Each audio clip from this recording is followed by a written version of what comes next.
जय जिजाऊ जय शिवराय मित्रांनो, या आपल्या हक्काच्या चॅनेलवर स्वागत आहे। आज आपण यशवंतराव चव्हाण महाराष्ट्र मुक्त विद्यापीठाचे इतिहास विषयाचे पुस्तक क्रमांक 220 आधुनिक भारताचा इतिहास मधील पुस्तक पहिले, ब्रिटिश साम्राज्यवाद आणि भारत, यातील प्रकरण क्रमांक 7 शेतकरी कामगारांच्या चळवळी पाहणार आहोत।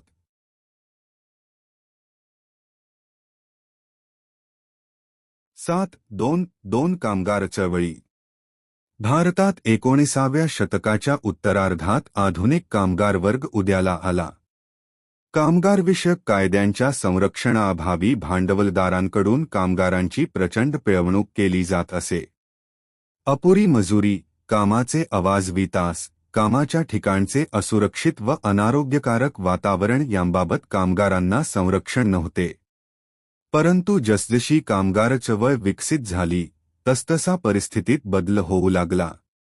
आश्चर्याची गोष्ट म्हणजे ब्रिटिश भांडवलदारांनी भारतात कामगारांच्या हक्कांचा पुरस्कार केला। अर्थात याला मानवतावाद कारणीभूत नसून त्यांचा स्वार्थ कारणीभूत होता।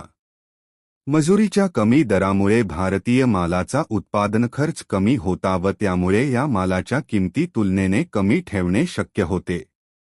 परिणामी ब्रिटिश मालाला उठाव मिळणार नाही या भीतीने ब्रिटिश भांडवलदारांनी भारतातील ब्रिटिश सरकारवर कामगार कल्याणाकडे लक्ष पुरवण्यासाठी दडपण आणले।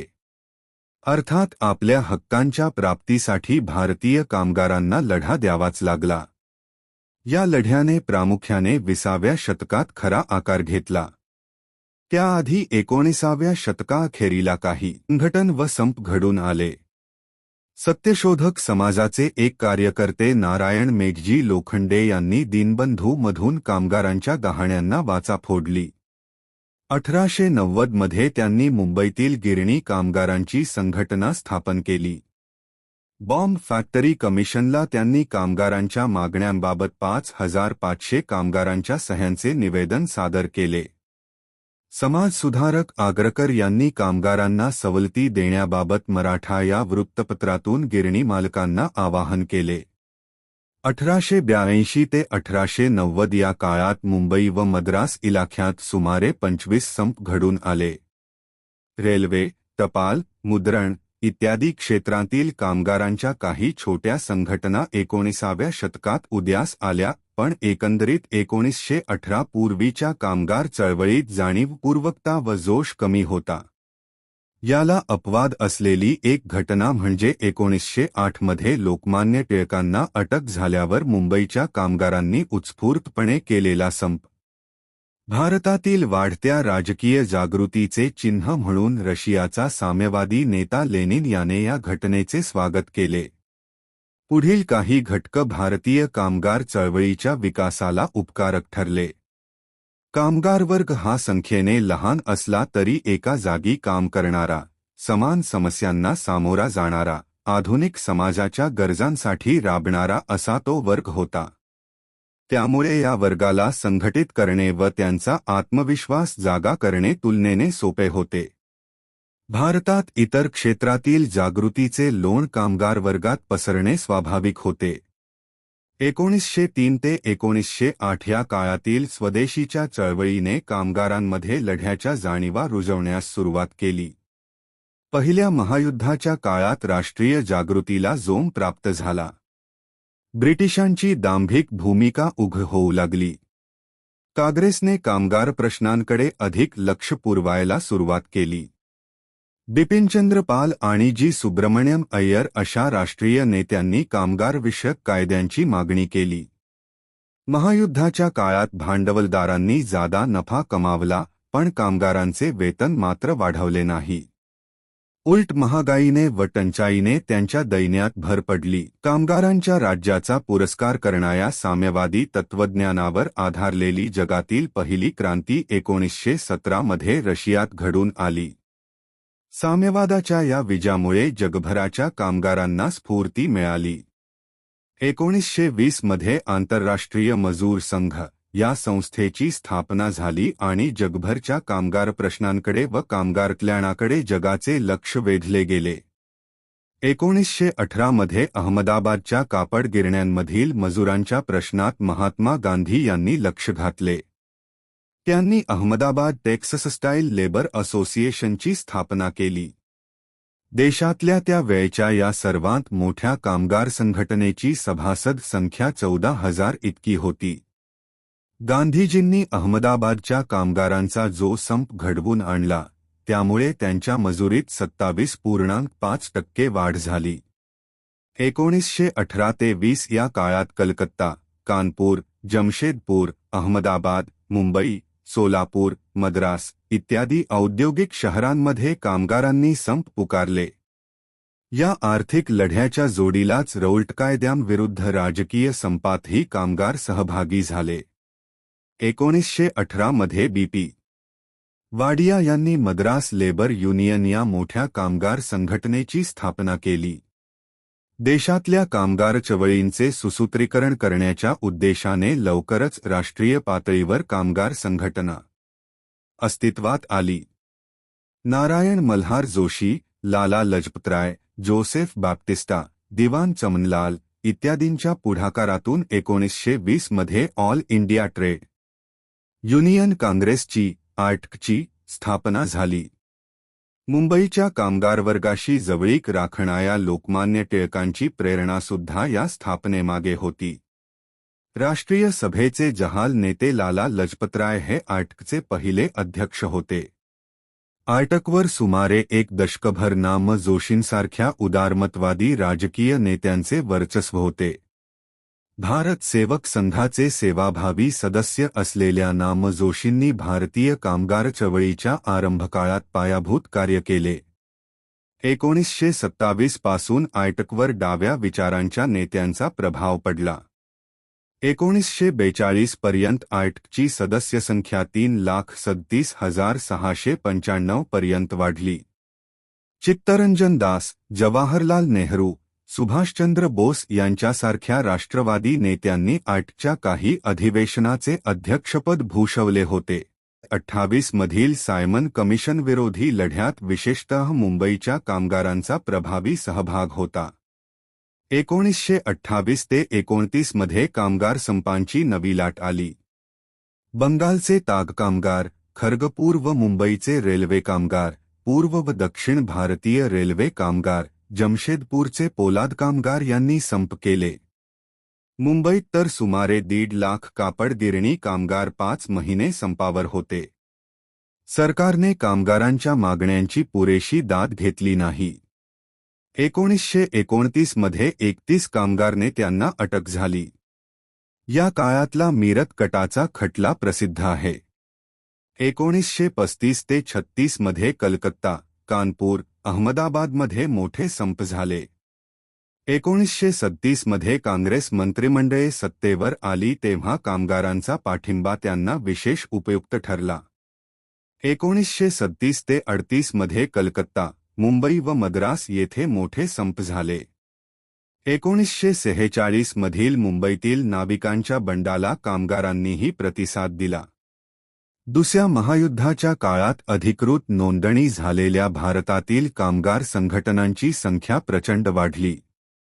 1939 ते 1947 या काळात ही संख्या 667 वरून 2766 पर्यंत जाऊन पोहोचली.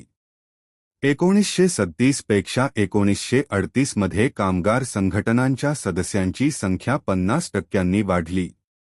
1946 साली मुंबईतील नाविकांच्या बंडाला कामगारांनीही प्रतिसाद दिला. कामगार चळवळीमुळे कामगारांचे हक्क मान्य होऊ लागले आणि त्यांच्या परिस्थितीत सुधारणा घडून आली. 1908 मध्ये फॅक्टरी कमिशनची स्थापना करण्यात आली होती. 1911 मधील इंडियन फॅक्टरी ॲक्टनुसार पुरुष कामगारांचे प्रतिदिन कामाचे तास 12 तर स्त्रिया व बाल कामगार यांचे अनुक्रमे 11 व 7 इतके निश्चित करण्यात आले. अर्ध्या तासाच्या मधल्या सुट्टीचा नियम करण्यात आला.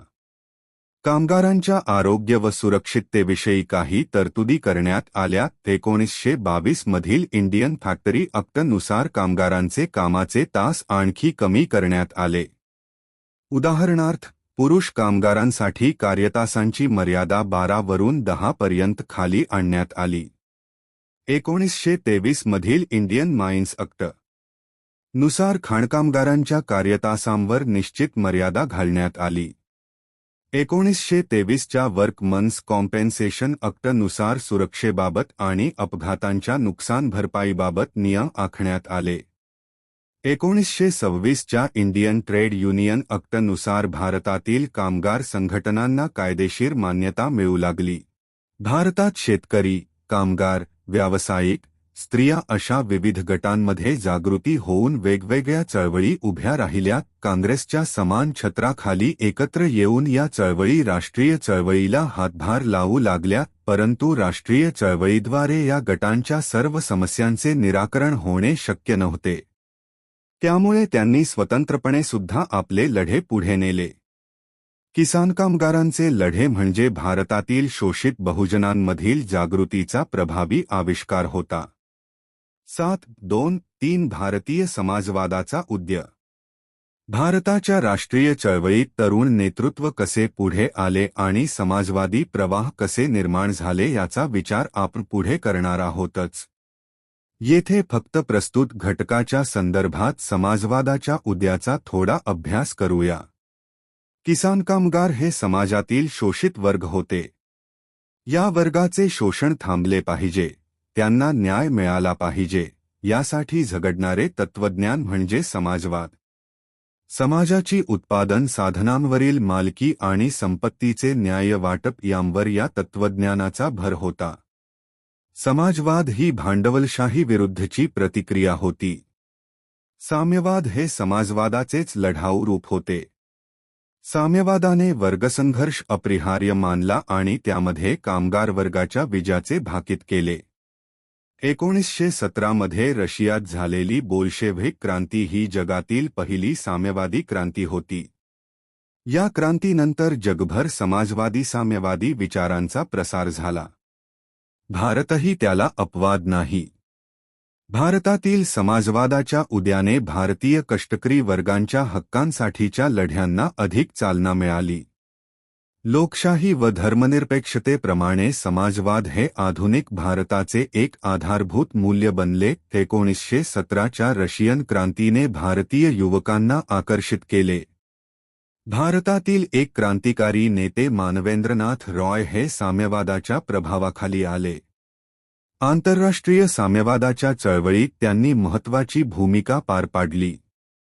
1920च्या ऑक्टोबरमध्ये रॉय आणि त्यांच्या सहकायांनी रशियात ताशकंद येथे कम्युनिस्ट पार्टी ऑफ इंडिया या पक्षाची स्थापना केली.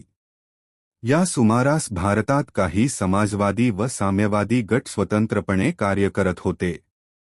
मुंबईमध्ये श्रीपाद अमृत डांगे यांनी 1924 मध्ये द सोशियालिस्ट नावाचे नियतकालिक सुरू केले.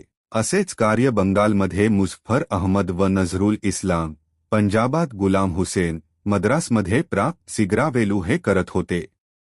भारतातील साम्यवादी गटांनी एकत्र येऊन कानपूर येथे 1925च्या डिसेंबरमध्ये communist party of India (CPI) या पक्षाची स्थापना केली. भारतीय साम्यवादाच्या विकासात कॉम्रेड डांगे यांची कामगिरी अतिशय मोलाची होती. व्ही.एस. घाटे, के.एन. जोगळेकर, मिर्झकर, मुझफ्फर अहमद, पी.सी. जोशी हे साम्यवादी पक्षाच्या उद्यकाळातील आणखी काही नेते. साम्यवादी पक्षाने किसान कामगारांच्या लढ्याला महत्त्व दिले. स्वातंत्र्यलढ्याच्या उत्तरकालात साम्यवादी पक्ष स्वातंत्र्यलढ्यापासून अलिप्त राहिला. राष्ट्रीय चळवळीतील नेत्यांवर समाजवादी विचारांचा प्रभाव पडू लागला होता. चंद्रशेखर आझाद आणि भगतसिंग यांच्यासारखे क्रांतिकारक सुद्धा समाजवादाने प्रभावित झाले होते. त्यामुळे त्यांनी आपल्या हिंदुस्थान रिपब्लिकन असोसिएशनचे नाव हिंदुस्थान सोशियालिस्ट रिपब्लिकन असोसिएशन असे बदलले. आपल्या अखेरच्या पत्रांपैकी एका पत्रात भगतसिंगांनी लिहिले होते, आता केवळ राजकीय जोखडातून नव्हे तर जमीनदार व भांडवलदारांच्या जोखडातूनही शेतकऱ्यांनी आपली सुटका करून घेतली पाहिजे. 1930 नंतरच्या दशकात काँग्रेस अंतर्गत समाजवादी गट निर्माण झाला. जवाहरलाल नेहरू व सुभाषचंद्र बोस या तरुण नेत्यांवर समाजवादाचा प्रभाव पडला. 1929च्या लाहोर काँग्रेसच्या अध्यक्षपदावरून बोलताना पंडित नेहरू म्हणाले, मी समाजवादी आणि प्रजासत्ताकवादी आहे. राजेरजवाड्यांवर किंवा उद्योगधंद्यांमध्ये नवे राजे निर्माण करणाऱ्या व्यवस्थेवर माझा विश्वास नाही. या नव्या राजांची तर लोकांच्या जीवनावर व भवितव्यावर पूर्वीच्या राजापेक्षाही अधिक सत्ता चालते आणि पूर्वीच्या सरंजामदारांप्रमाणेच त्याच्या पद्धतीही तितक्याच लुटारू आहे. 1936च्या लखनौ काँग्रेसच्या अध्यक्षपदावरून बोलताना नेहरू म्हणाले, जागतिक आणि भारतीय प्रश्नांच्या सोडवणुकीची गुरुकिल्ली समाजवादातच आहे. याबद्दल माझी खात्री पटली आहे. नेहरूंनी लोकशाही समाजवाद भारतात रुजवला. 1934मध्ये काँग्रेसमधील काही समाजवादी नेत्यांनी एकत्र येऊन काँग्रेस सोशियालिस्ट पार्टी या गटाची स्थापना केली. आचार्य नरेंद्र देव आणि जयप्रकाश नारायण हे या गटाचे दोन महत्त्वपूर्ण नेते होते. काँग्रेस समाजवादी पक्षात अच्युतराव पटवर्धन, युसुफ मेहर अली, कमलादेवी चट्टोपाध्याय, एस.एम. जोशी, नाग गोरे, अशोक मेहता, राम मनोहर लोहिया इत्यादी नेत्यांचा समावेश होता. या गटाने श्रमिक शक्ती संघटित करण्यावर आणि श्रमिकांच्या हक्कपूर्तीवर भर दिला. 42च्या छोडो भारत आंदोलनात समाजवादी नेत्यांनी महत्त्वपूर्ण भूमिका बजावली. काँग्रेसंतर्गत काम करणारा समाजवादी गट स्वातंत्र्यप्राप्तीच्या सुमारास मात्र काँग्रेसपासून अलग बनला. स्वातंत्र्यप्राप्तीचे ध्येय महत्त्वाचे होतेच, पण स्वातंत्र्याप्रमाणेच समतेचा लढासुद्धा महत्त्वाचा होता. केवळ राजकीय स्वातंत्र्य महत्त्वाचे नसते, स्वातंत्र्याचा आर्थिक सामाजिक आशयसुद्धा महत्त्वाचा असतो. या दृष्टीने भारतातील समाजवादी साम्यवादी गटांनी बजावलेली कामगिरी उल्लेखनीय होती. स्वातंत्र्याचा लढा संपला, पण समतेचा लढा चालूच राहिला. या लढ्यालाही आधुनिक भारताच्या इतिहासात महत्त्वाचे स्थान आहे. या पुस्तकाच्या घटक 2 ते घटक 7 मध्ये आपण जो अभ्यास केला, त्यावरून आधुनिक भारताच्या जडणघडणीत आर्थिक घटक व घडामोडींचाही किती महत्त्वाचा वाटा होता, हे तुमच्या लक्षात आले असेल. इतिहास ही केवळ राजकीय कथा नाही, तर मानवी जीवनाच्या सर्व अंगांची ती कथा असते. बहुव्यापी घटना व विचार प्रक्रिया यांचा तो आढावा आणि अन्वयार्थ असतो. तसेच भूतकाळ व वर्तमानकाळ यांच्यात सातत्याने चाललेला तो सर्वस्पर्शी संवाद असतो. इतिहासाचा अभ्यास करताना नेहमी या गोष्टीचे भान तुम्ही ठेवलेत तर तुमचा अभ्यास विशेष फलदायी होऊ शकेल. तो आवडला तर नक्की चॅनेल सबस्क्राईब करा आणि कमेंट बॉक्समध्ये तुमच्या प्रतिक्रिया कळवा. धन्यवाद.